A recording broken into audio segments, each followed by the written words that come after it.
So a number of you asked that I talk about the gender credibility gap as part of my series on everyday sexism. But first, a number of you also pointed out that that title is already a project and book by feminist author Laura Bates that has collected over 100,000 testimonies on normalized sexism. So I'm going to use this series to draw attention to those projects and say that if you want further reading, you should check them out. But I also need a new title for this series, so feel free to suggest one in the comments.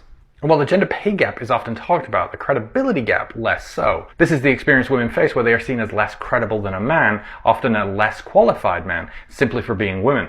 Now, I talked on this phenomenon before as part of my list of disadvantages that women face, where I mentioned that female educators on this app, such as Ash PhD here, who educates on physics and has a PhD in the subject, repeatedly found that people were calling out to a man with a master's in environmental science to verify their work. And this phenomenon is far from unique. A 2014 study split students of an online course between a male and female instructor.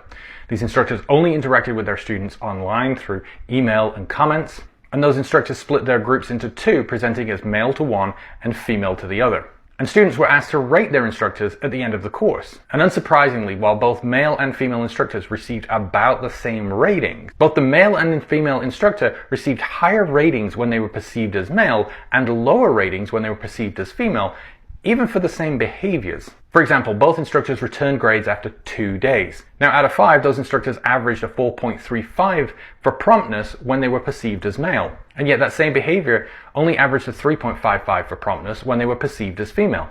The suggestion here is that women are held to a higher standard. They get less credit for these behaviors because they're simply expected of them, whereas for men, they're seen as going above and beyond and given greater credit. And that's also seen in the story from 2017 that went viral from editor Martin Schneider. Now, he had a female co-worker who took longer to perform the same tasks as him, which he had put down to his greater experience and knowledge. Until one day, a client that was usually very easy to work with had suddenly become very belligerent and difficult.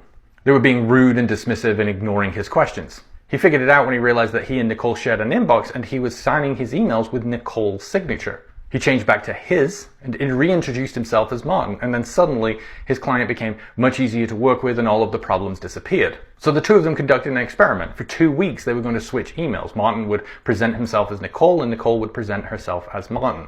And Martin describes those 2 weeks as hell. Clients were increasingly difficult to work with, would question his expertise, and one even asked if he was single. Meanwhile, Nicole had the easiest 2 weeks of her life. Martin then began to realize that the reason Nicole was taking longer to perform those tasks was because she constantly had to fight to assert her credibility with clients. And while a survey from 2019 proudly proclaims that this credibility gap no longer exists, that is not the reality for many people's lived experiences. Something that still trips me up about transitioning is that, when you're a man, people listen to what you say. When I was growing up as a girl with thoughts, opinions, boundaries, I was seen as stubborn, argumentative, and I didn't know what I was talking about. But I noticed after I started transitioning and started passing really well, all that shit changed. People don't try to speak over me when I'm talking. If I have something to say, they typically listen. If I have ideas, they're taken up for consideration. And it's honestly really bittersweet. Yay, people finally respect me. But it's because I'm a man and it just don't sit right with me. And while it has not gone away, it is also not anything terribly new. The Titanic is back in recent news, and its sinking gives us another example of this credibility gap. As the Titanic was unique in maritime disasters in that a lot of the survivors were women and children. Typically, it was men. They reported that they saw the stern go up, they heard a loud cracking noise, and then the stern went down again. But the men investigating the disaster, they thought the women were suffering some kind of mass hysteria, and the survivors' testimony was simply dismissed.